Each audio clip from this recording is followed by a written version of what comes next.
Verso 1, Salmo capítulo 1, verso 1.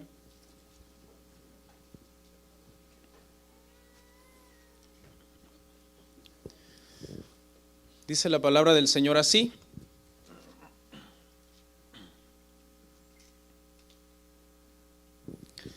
Bienaventurado el varón que no anduvo en consejo de malos, ni estuvo en camino de pecadores, ni en silla de escarnecedores se ha sentado. Vamos a orar.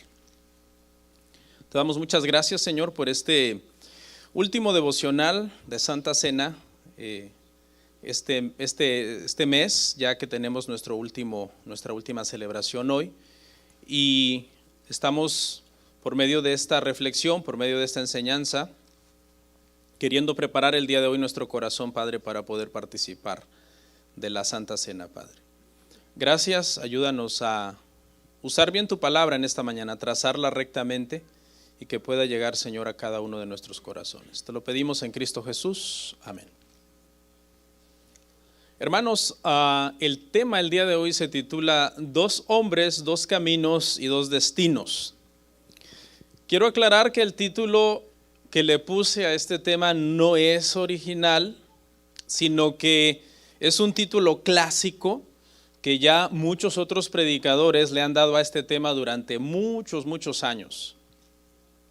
¿Por qué le dejé el mismo título? Alguien diría, ¿no es eso plagio o falta de creatividad? Bueno, se lo dejé por dos razones. La primera, porque yo creo que los clásicos no hay que arruinarlos. Ya están bien, ya no hay que ponerles ni quitarles, creo que ese título es bueno. Y número dos, porque creo que es un dato interesante, por si ustedes no lo sabían, que a lo largo del tiempo este ha sido como uno de los títulos que se le ha dado al Salmo 1. Dos hombres, dos caminos, dos destinos. Algunos lo han abreviado, le han puesto dos caminos, dos destinos, otros le han puesto dos hombres, dos caminos, dos destinos. Bueno, así que me pareció interesante este dato y lo quise compartir con ustedes. Este salmo, hermanos, es un salmo muy importante. Los eruditos le consideran el salmo prefacio, ya que se considera que es una especie como de resumen de los 150 salmos. Hay que aclarar que los autores obviamente no les designaron un número a cada salmo, es decir, el autor o los autores de los salmos no dijeron, este será el salmo 1, este será el salmo 100, aquel será el salmo 123, etcétera. Eso fue un trabajo posterior de los editores. Los editores fueron los que acomodaron los salmos en el orden que nosotros los encontramos hoy en el Salterio, que es un nombre con el que se conoce a los salmos. Todo parece indicar que el editor de los salmos era un gran conocedor de los salmos, de todos los salmos, porque eligió muy sabiamente este salmo para que fuera el primero de los 150 salmos, ya que los eruditos han llegado a la conclusión que sin lugar a dudas es un salmo que de una manera muy condensada prácticamente habla de todo lo que los otros 150 salmos hablan. El Cantar de los Cantares se llama así porque precisamente es considerado como el más excelso de los cantares. Y muchos estudiosos han dicho que este salmo debería llamarse el Salmo de los Salmos, como haciendo ese énfasis en que es el salmo principal de los 150 salmos. Se cree también, un dato interesante antes de comenzar a analizar el salmo, que el Salmo 1 y el Salmo 2 en realidad debieron de haber sido un solo salmo. El término bienaventuranza, por ejemplo, que es con lo que comienza el Salmo 1, comienza haciendo una bienaventuranza al hombre justo, es una bienaventuranza también con la que termina el Salmo 2. Usted lo puede ahí ver en el último verso del Salmo 2 también, que termina diciendo bienaventurados todos los que confían en él, ¿no? Entonces en el Salmo 1 vemos una bienaventuranza para el justo al principio, y en el Salmo 2 vemos una bienaventuranza para aquellos que confían en Cristo al final, en el último verso, porque Estos versos están considerados, estos salmos, son considerados salmos mesiánicos. Prácticamente el Salmo 1 y el Salmo 2, la conclusión a la que se ha llegado es que hablan de Cristo. ¿Ok? Hablan del Señor. El propósito general del Salmo 1 es enseñarnos precisamente la bendición del justo por un lado, pero también advertirnos acerca de la destrucción para los impíos. El Salmo es muy radical. El Salmo divide la población en dos grupos, los justos por un lado, los malos o impíos, que sería una palabra más exacta, por el otro.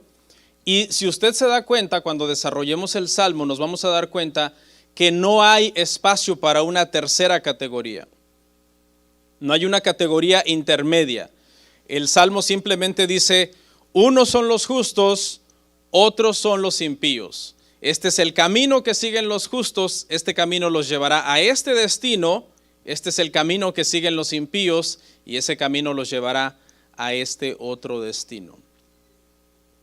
Con esto en cuenta, entonces podemos tener una división muy sencilla del Salmo, una división en dos partes. Nuestro bosquejo va a quedar así. Número 1, el camino de los justos prosperará. Verso 1 al 3, Salmo 1, verso 1 al 3.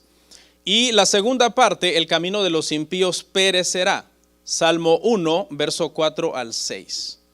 Vamos a ver entonces la primera parte. El camino de los justos prosperará. Leemos una vez más el Salmo 1, verso 1 al 3.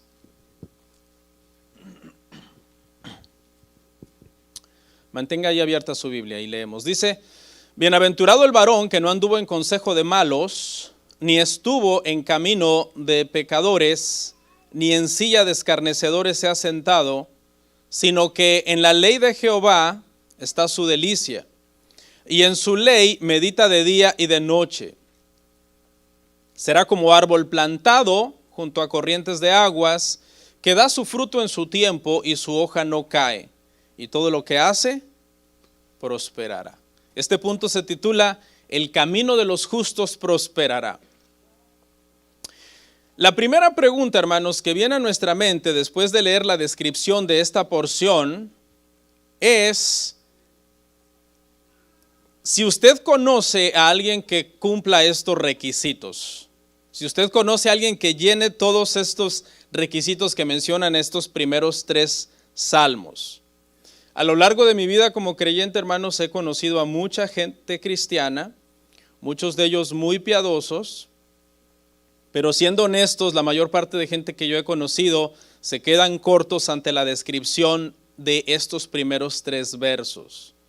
Bueno, a mí mismo me gustaría decirles que yo lleno estos requisitos, pero pues siento mucho decepcionarlos, no los lleno.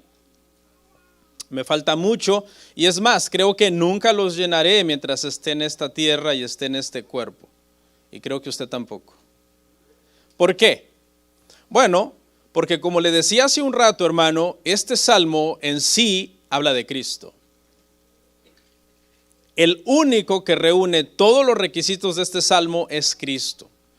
Los hombres podemos en algunas de estas cosas ser muy esforzados y estar creciendo en ellas, pero el único que plena y cabalmente cumple todas estas cosas que nos habla aquí el Salmo 1 del verso 1 al 3 es nuestro Señor Jesucristo. Y es que no es mi opinión, sino que es consenso de muchos escritores cristianos de la antigüedad, como por ejemplo Agustín, Jerónimo, entre otros, decían y afirmaban que este salmo, el primer salmo de los 150 salmos, en sí habla sobre el carácter del justo por excelencia. Y el justo por excelencia, hermanos, es el Señor Jesús. ¿Tiene esto sentido con lo que las Escrituras nos enseñan? Claro que sí, porque Cristo mismo, ¿de quién nos dijo Cristo que hablaban los salmos? ¿Usted se acuerda? Mire lo que dice Lucas 24:44, donde Cristo mismo nos enseñó que precisamente los salmos hablaban de Él.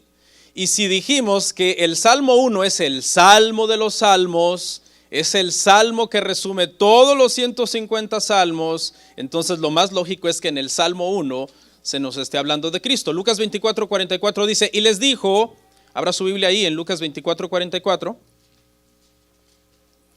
y les dijo, estas son las palabras que os hablé, estando aún con vosotros, que era necesario que se cumpliese todo lo que está escrito en mí, ¿en dónde? En la ley de Moisés, en los profetas y en los salmos.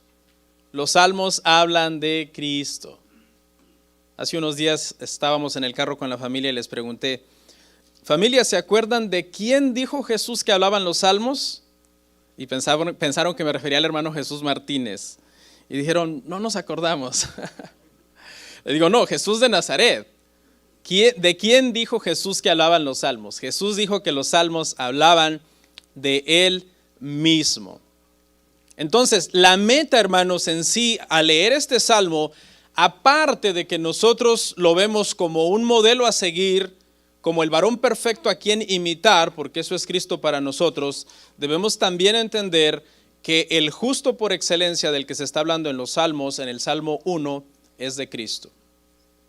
Dice, bienaventurado el varón. Aquí hay una bienaventuranza que es una expresión con la que Jesús dio el más famoso de sus sermones. En el Sermón del Monte lo inició precisamente con unas bienaventuranzas.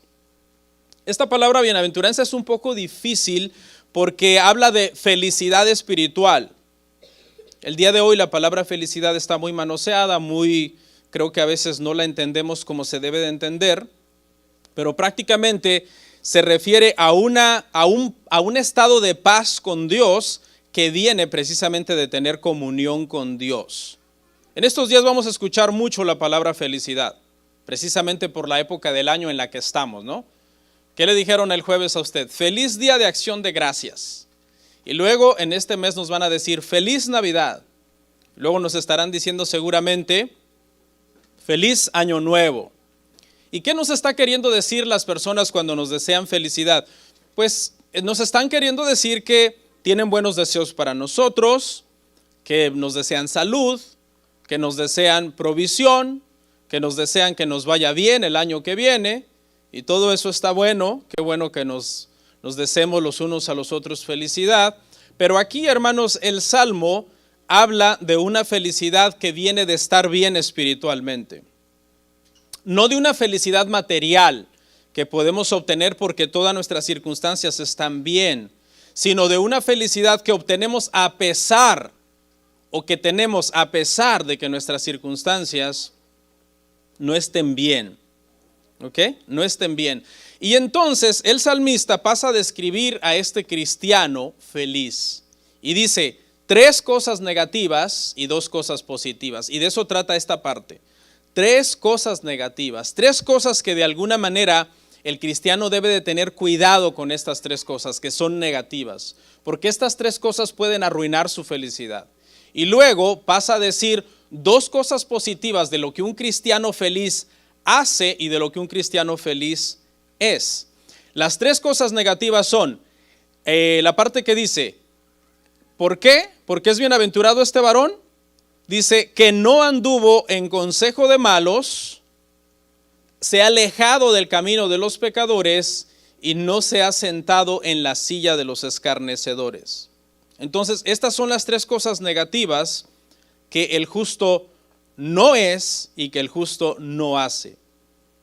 El justo ama a todas las personas, incluso a sus enemigos. La Biblia dice que amemos a nuestros enemigos, oremos por ellos, pero nunca compromete sus convicciones cristianas con agradar a los hombres.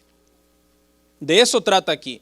No nos está diciendo que nos metamos en una burbuja y no tengamos relación absolutamente con las personas que son pecadores o malos o escarnecedores. Ese no es el mensaje en sí, porque Cristo dijo, hablando de esto, que sería imposible, ¿no? Sería casi como salir de este mundo o intentar quizás vivir en otro planeta. No.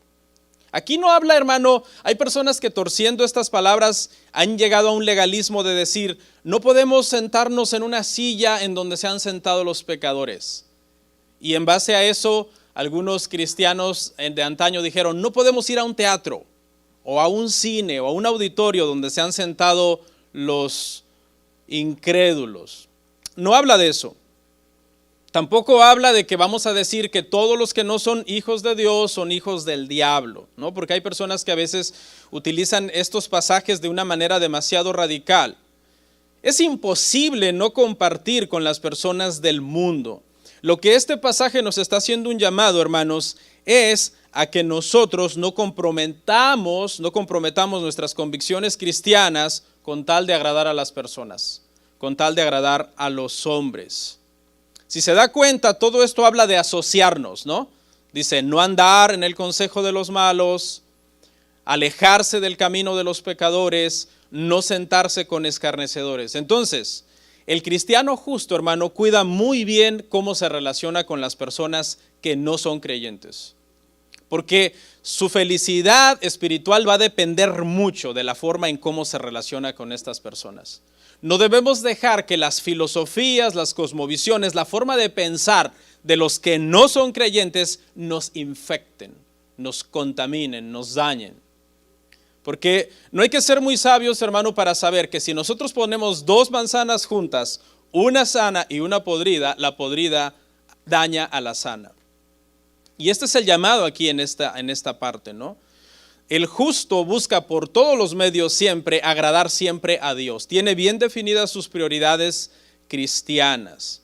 Estas son tres cosas con las que debemos de tener cuidado a la hora de asociarnos con los malos. Luego, el Salmo menciona dos cosas positivas que el justo hace o que el justo es. La primera, sino que en la ley de Jehová está su delicia y en su ley medita de día y de noche. ¿Ok? El justo, hermano, es una persona que ha sido salvado por fe. Obviamente, aquí no está hablando del justo porque lo está comparando con los malos y resulta que es más bueno que los malos, sino que no es necesariamente bueno en sí mismo, sino que por su fe ha sido justificado. Lo vemos en esta parte, hermano, porque ¿en dónde está la delicia? ¿En dónde está el deleite de este hombre? No en el mundo. ¿En dónde está? En Dios. Está, dice, en la ley de Dios, en la cual medita constantemente.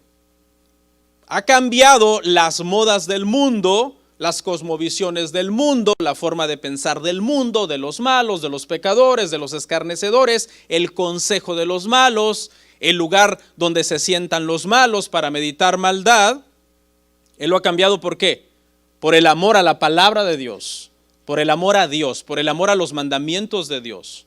En lugar de dejarse llevar por todas las modas o por todo lo que está trending en el mundo y que los pecadores se deleitan en esas cosas, el deleite de este hombre está ¿qué? En la Escritura. Por ende en Dios, porque ¿de quién nos habla la Escritura? De Dios. Son los mandamientos de Dios, es la ley de Dios. Entonces, hermano, esta es una de las formas en que nosotros podemos ver que está hablando de que este varón es feliz, este varón es bienaventurado, porque ha dejado prácticamente las cosas del mundo para dedicarse a las cosas de Dios. Leer su Biblia, conocer a Dios, conocer lo que Dios manda, conocer lo que Dios prohíbe, deleitarse en hacer lo que Dios manda, no es un problema para este justo. Esto no es un problema para él. Le resulta en gozo. Mucha gente dice, qué duro es ser cristiano. No puedo hacer todo lo que me gusta hacer si soy cristiano. Si hago lo que quiero hacer y lo que me apasiona hacer, los hermanos de la iglesia se escandalizan. Porque lo que quiero hacer lo prohíbe la Biblia. El que piensa en sí de esta manera, yo creo que no es cristiano. Porque esta persona que piensa así ve el cristianismo como una camisa de fuerza, en donde le está prohibiendo hacer lo que él verdaderamente ama. Si estás sufriendo porque tú lo que amas es el pecado, pero al estar en la iglesia no puedes revolcarte en el pecado, entonces no te engañes. No eres cristiano. No eres cristiano. Las ovejas no aman el lodo. Los cerdos aman el lodo. Okay, una oveja puede salpicarse con el lodo, pero aborrece el lodo. Se sacude y se va, se aleja del lodo. No está en su naturaleza amar el lodo. Los cerdos ven el lodo y aman el lodo, se bañan en el lodo, se revuelcan en el lodo. Y esa es una realidad, y yo sé que no suena políticamente correcto decir estas palabras el día de hoy, pero es que el Salmo es muy radical. El Salmo divide la gran población en dos grupos: los justos, que se han alejado del mundo y su influencia y se han centrado en la ley de Dios, en meditar en Dios, en amar a Dios. Y el otro grupo, que ya vamos a ver más adelante, que no aman a Dios, sino que aborrecen a Dios. Dice que en la ley del Señor medita, ¿cuándo? Día y de noche. Habla de una constancia. Es una lectura, es una práctica constante. El creyente debe de tener como alimento espiritual la lectura de las Escrituras de una manera constante. No sé cómo les fue en este año, hermanos, ya casi terminamos. No sé cómo les fue en su lectura bíblica.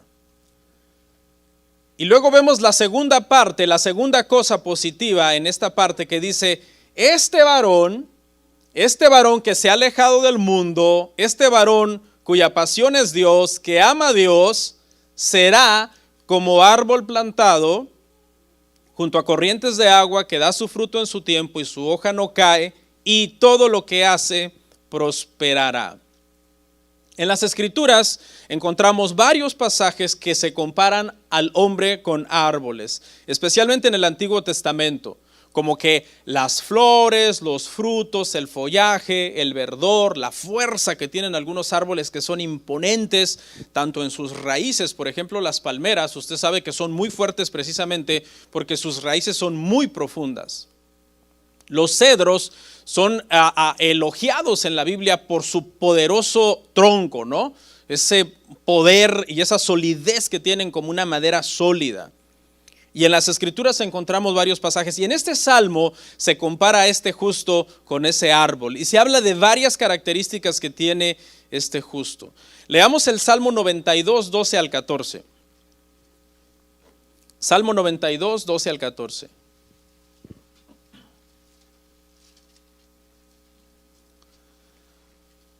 ¿Lo encontró? Hay que ojear la Biblia, ¿no? A veces usar tantas aplicaciones nos hace un poco lentos, ¿no? Para encontrar ya en el papel los libros, ¿no? Porque proyectamos y no está mal, pero hoy no proyectamos mucho. No tenemos PowerPoint, busque. ¿Sabe qué pasa? Que no sé si se ha dado cuenta que desde que se inventó el GPS, ahora ya no podemos ir a ningún lado sin GPS. Antes uno se aprendía con una sola vez ir a un lugar, te aprendías cómo regresar ahí, ¿no? Pero ahora no, ahora no tengo que memorizar nada, simplemente voy siguiendo automáticamente lo que el GPS me está diciendo. Y si no tenemos contacto con nuestra Biblia, yo creo que aquellas clasecitas que nos daban de recién convertidos, Génesis, Éxodo, Levítico, Números, Deuteronomio, que nos aprendíamos todos el libro de el orden de los libros, ya mucha gente va a empezar a batallar con Abdías. ¿Dónde está Abdías? Y es que es difícil porque es una hojita y te lo pasas. Mire lo que dice el Salmo 92, 12, 14. El justo florecerá como la palmera, que crecerá como cedro en el Líbano, plantados en la casa de Jehová, en los atrios de nuestro Dios florecerán. Aún en la vejez fructificarán, estarán vigorosos y verdes.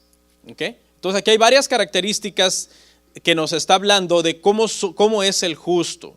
Una de las palabras importantes que resalta aquí, hermano, es que es como un árbol, pero no cualquier árbol. Es un árbol plantado. Es decir, no es un árbol que de una manera silvestre nació por allá, no, fue plantado. De alguna manera habla de que tiene un cuidador, alguien que tuvo una iniciativa de plantar este árbol. Pero al mismo tiempo la palabra plantado también habla, hermano, de tener una relación, una intimidad con Dios, ¿ok? Porque este árbol que fue plantado, ¿dónde? Junto a corrientes de agua. El que plantó ese árbol junto a corrientes de agua, ¿cuál fue su propósito al plantarlo junto a corrientes de agua? Que no muriera, que estuviera constantemente nutrido, ¿no? Es decir, cuando lo plantó no dijo, no, lo voy a plantar donde sea. No, él dijo, estratégicamente lo voy a plantar acá. ¿Por qué? Porque yo quiero que este árbol al estar plantado acá se nutra de una forma natural de esa agua. Esa agua está cerca. ¿El creyente de quién se nutre? De Dios. ¿Sí? Nosotros nos nutrimos del Señor. Entonces hay una intencionalidad, hermano, a la hora de plantar este árbol. Fue escogido, es considerado propiedad privada, es cultivado, es podado y es protegido en contra de un enemigo que posiblemente le quiera dañar. Si tú plantas un árbol frutal, frondoso, verde, hermoso en tu propiedad, ¿el vecino tiene derecho de hacer lo que quiera con ese árbol? Claro que no, porque ese árbol es tuyo. Ese árbol tú lo plantaste, tú lo escogiste, tú lo has cuidado. Y eso habla entonces, esta palabra plantado nos habla de toda esta serie de cosas. El estar nutridos, ¿verdad? Por nuestra intimidad constante ante Dios, el tener dueño, el haber sido escogidos, el ser cuidados, el ser cultivados, el ser podados. Somos un árbol del Señor, tenemos dueño. Por eso fuimos puestos junto a corrientes de agua. Pero las corrientes de agua, hermano, aparte de la intimidad y de la nutrición espiritual que recibimos del Señor, también habla de toda una serie de recursos que tenemos disponibles de parte del Señor. El Señor bebe, el árbol, bebe todo lo que necesita del río. Nosotros bebemos todo lo que necesitamos del Señor, de nuestro Dios. Recibimos todo lo que necesitamos de Él. Note otra característica de este árbol. Este árbol da su fruto ¿cuándo? En su tiempo. ¿Cuántos han comido una fruta que no es de temporada? ¿Alguna vez? Usted sabe que hay frutas que son del calor, ¿no? Y que el sol es el que les da su esencia, su punch. Por ejemplo, viene a mi mente la sandía. La sandía es una fruta de calor. Justo en el verano es cuando la sandía está más roja, más jugosa, más dulce. Porque en gran medida el sol juega un papel muy importante para que esta sandía pueda desarrollar todo su potencial, ¿no? Entonces, este árbol, hermano, que da su fruto en su tiempo, nosotros como creyentes nos representa, porque al estar constantemente deleitados, hermano, en la palabra del Señor, nutridos por las aguas del Señor, el fruto, hermano, siempre va a ser bueno. Nuestro fruto no debería de ser insípido, no deberíamos de ser cristianos simplones, sin jugo, sin color, sin sabor. La vida de Dios debe fluir a través de nosotros. ¿De quién habla este salmo? Del justo por excelencia. ¿Quién es nuestro modelo? El justo por excelencia. Es a Él a quien debemos nosotros de parecernos. Amén. Damos fruto en su tiempo. Y yo sé que no estamos hablando aquí de características físicas, de decir, hermano, usted se ve muy pálido, no es fruto del Señor. No, estamos hablando, hermanos, de frutos cristianos. Estamos hablando de tener paciencia en medio del sufrimiento, longanimidad, no sufrir en medio del sufrimiento si así Dios lo ha querido. Tener fe en medio de la prueba, como aquella fe de Abraham, que cuando le dijo, sacrifica a tu hijo, aunque no entendía lo que estaba pasando, actuó y obedeció al Señor. Un gozo santo en medio de la prosperidad. Cuando Dios nos prospera, porque la prosperidad no es mala en sí, cuando Dios nos prospera, por ejemplo, hermano, acuérdese que esta palabra prosperidad obviamente también está muy manoseada el día de hoy, ¿no?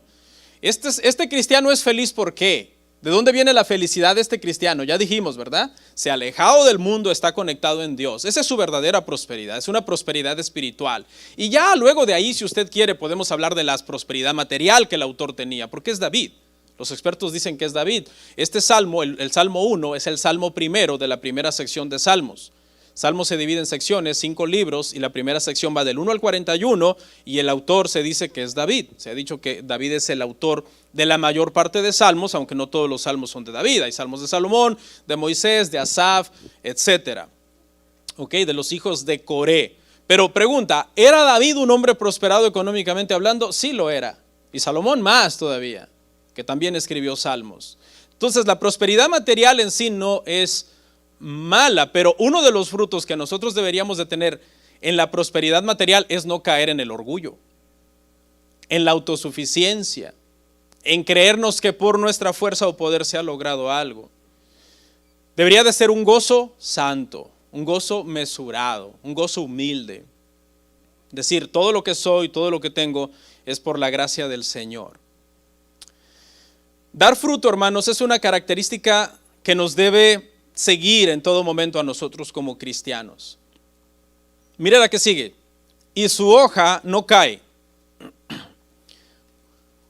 ¿Cuántos saben cómo se llaman los árboles que se mantienen siempre verdes todo el año? Se les llama árboles perennes, ¿no? Árboles de hoja perenne, se mantienen verdes todo el año. Ahora, hay una característica, los evergreen, ¿no? Evergreen. Hay una característica, hermano, de estos árboles. Los árboles perennes no son fructíferos. Eso quiere decir que este es un árbol especial. Este no es un árbol cualquiera. Porque aparte de que es un árbol que siempre da fruto cuando se busca fruto en él, porque da su fruto en su tiempo, es un árbol que se mantiene siempre verde. No es un árbol como los árboles que encontramos allá afuera entonces. Aquí estamos hablando de un árbol prácticamente especial que fue plantado por Dios. Este árbol no solo da fruto, es bello. ¿Por qué se usa un pino, por ejemplo, para Navidad? Porque es un árbol siempre verde. ¿No? El pino es un árbol perenne, se mantiene verde todo el año. Obviamente no puedes poner en invierno un árbol muerto, ¿no? Para que sea el árbol de Navidad. Entonces se dice que por eso se escogió intencionalmente entonces un pino. Pero los pinos no dan en sí fruto, o los árboles siempre verdes no dan en sí fruto. Pero este árbol, hermano, da fruto en su tiempo y su hoja no cae. Es un árbol plantado especialmente por Dios. Se ve hermoso, pero no solo se ve hermoso, tiene fruto. ¿Usted se acuerda de la higuera? La higuera se veía hermosa, pero ¿qué no tenía? Fruto. ¿Qué hizo el Señor con ella por solamente tener apariencia? La maldijo. ¿Ok? Ahora, tenga cuidado porque puede ser que usted se vea hermoso aquí también y no tenga fruto. Porque esa es otra característica también de la cizaña, ¿no? La cizaña se parece que muchísimo al trigo, ¿no? Físicamente hablando se parecen demasiado. Por eso cuando los siervos dicen, ¿quieres que vayamos y arranquemos la cizaña y la separemos del trigo? ¿Qué le dijo el Señor? No, porque no vaya a ser que también arranquen el trigo, porque es que se parecen mucho. Déjenla hasta el fin del siglo, cuando venga la siega, se segará y la cizaña será quemada en el fuego. Parecía trigo, pero no era. Entonces, hermanos, es toda una serie de cosas. ¿Y qué pasa con este árbol, con este justo? Todo lo que hace prosperará. Y esto no quiere decir que toda la vida nos saldrán bien nuestros negocios. No, fíjese lo que quiere decir. Me gustó mucho cómo lo puso Spurgeon. Spurgeon lo puso así. Todo lo que hace prosperará. Así como hay una maldición implícita en la prosperidad del malvado, hay también una bendición escondida en las necesidades, cruces, pérdidas y aflicciones del justo. Las pruebas y tribulaciones del santo pertenecen al área de la administración divina y es bajo su cuidado que crecen y dan fruto en abundancia. Me encantó. Porque nosotros sabemos, hermano, que no podemos llamar prosperidad o prósperos en toda la extensión de su palabra a los impíos que son millonarios. Dice Spurgeon que de alguna manera en la prosperidad del impío está implícita una maldición. ¿Por qué? Porque no tienen al Señor. No tienen al Señor. Y sin el Señor, toda la riqueza del mundo, hermano, es nada en sí. ¿Podrá el hombre, hermano, por mucho que se afane en hacerse rico en este mundo y ganar el mundo, por medio de ese esfuerzo, salvar su alma? No. Y dice Spurgeon entonces que no siempre, cuando a nosotros estamos en medio de una necesidad, de una cruz, de una pérdida, de una aflicción, eso significa que no estamos en prosperidad, porque lo que dice es que aún esa situación en el justo implica una bendición escondida del Señor. La prosperidad del justo implica una maldición, pero la necesidad y carencia, del impío, la prosperidad del impío tiene implícita una maldición, pero la necesidad del justo tiene implícita la bendición del Señor. Y por último, en la parte 2 del Salmo, voy a ver si termino en 5 minutos, el camino de los impíos perecerá. El camino de los impíos perecerá. Leemos el Salmo 1, verso 4 al 6. No así los malos, que son como el tamo que arrebata el viento, por tanto, no se levantarán los malos en el juicio, ni los pecadores en la congregación de los justos. Porque Jehová conoce el camino de los justos, mas la senda de los malos perecerá. No así los malos, vea la frase, el contraste, no así los malos. Es decir, todo lo bueno que cosecha el justo, no así los malos. Aquí son todos aquellos que no son justificados. Eso coloca dentro de los malos a mucha gente que nosotros consideramos buena, ¿no? El jefe amable que no cree en Cristo, la abuelita buena gente que rechaza el evangelio, el compañero de trabajo que te da de su lonche en el trabajo, están dentro de este grupo.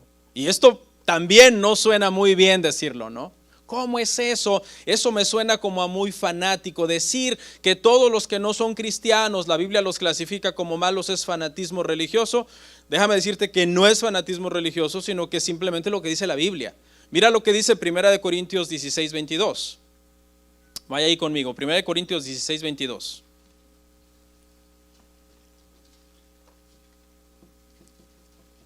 Búsquelo, hermano, búsquelo.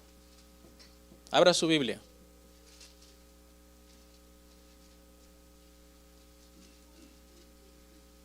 ¿Ya?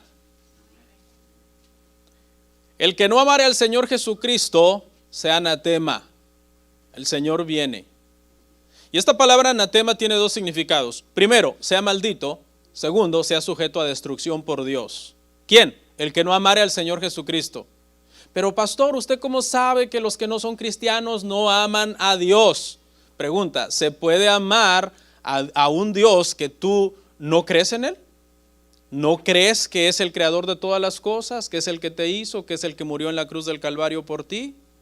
No, la Biblia dice claramente, hermanos, este salmo solamente divide a todo el mundo en dos poblaciones. Justos por la fe, impíos porque no creen en Dios, porque rechazan al Señor. Y estos son como el tamo que arrebata el viento. Vea el contraste, mientras que el justo está plantado, bien arraigado en el Señor, nada lo mueve, el Señor lo nutre, tiene intimidad con Dios. El malo es como, otra palabra para tamo podría ser paja, alguien que es movido por el vaivén del viento. Según el viento sopla, así es como este malo es movido. En la Biblia, por lo general, cuando se habla de tamo o cuando se habla de paja, se representa algo sin peso, algo efímero, algo, hermano, superficial, y la metáfora frecuentemente está relacionada con juicio divino. La imagen es esta: al pensar inmediatamente en tamo es una llama haciéndolo polvo en un segundo. Esa es la imagen siempre en las escrituras del tamo. ¿Ok? Y eso es prácticamente lo que habla aquí. En primer lugar, cuando al que no cree en Dios se le compara con tamo, se le compara con alguien vano, pasajero, superficial, movido por todo viento, pero también que será destruido. Que será destruido. Por tanto, no se levantarán los malos en el juicio, ni los pecadores en la congregación de los justos. Los malos serán avergonzados en el juicio. No llegarán a la congregación de los justos. Pregunta, ¿por qué los malos no llegarán a ser parte de esta congregación de los justos? La respuesta es muy fácil. Porque ambos van por caminos diferentes. El justo va por un camino, el malo va por otro camino. Y son caminos que no se cruzan. Entonces son dos destinos ¿qué? Diferentes. Dos hombres, dos caminos diferentes, dos destinos diferentes. Porque si el impío, el escarnecedor, el malo, el burlador, el pecador, no tiene a Cristo, que es el camino al Padre, no cree en Cristo, ha rechazado el Evangelio, entonces se deduce que ese camino es un camino que llevará a la perdición. Y por último, en el verso 6, mire lo que dice: porque Jehová conoce el camino de los justos, mas la senda de los malos perecerá. Por eso nuestros dos encabezados fueron: el camino del justo prosperará, el camino del malo perecerá. Los justos siguen un camino que Dios conoce. Los malos siguen un camino que Dios destruye. Son dos caminos incompatibles. No tienen nada que ver uno con el otro. Uno es angosto, lleva a la vida eterna. El otro es ancho, lleva a la perdición. Y muchos son los que andan por él. Ahora, recordemos que todavía el impío antes de morir puede arrepentirse de su camino, ¿verdad? ¿Sí o no? ¿Sí o no? Por eso es que no podemos llamar a todos los impíos hijos del diablo, porque en una de esas son hijos de Dios que no se han arrepentido y no han conocido al Señor. Mire lo que dice Isaías 55:7. Abra su Biblia ahí conmigo, Isaías 55:7.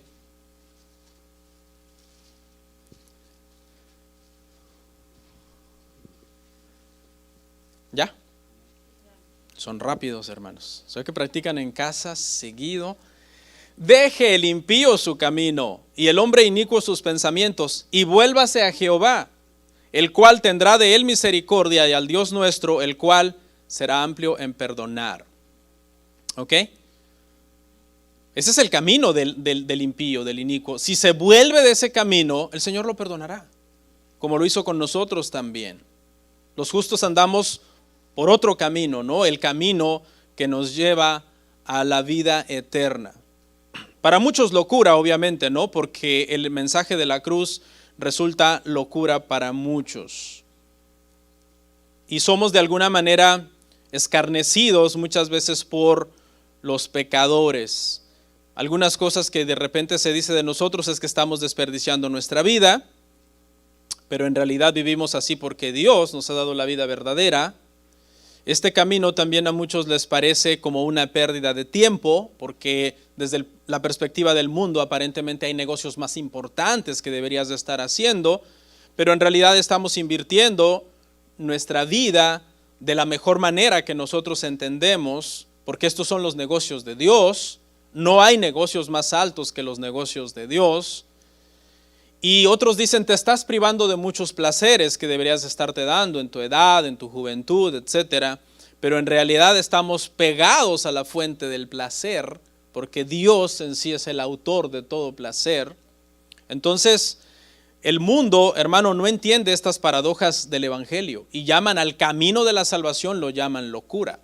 Pero realmente es el camino que siguen los malos, que en su parecer es bueno, el que conduce ¿a qué? A la muerte.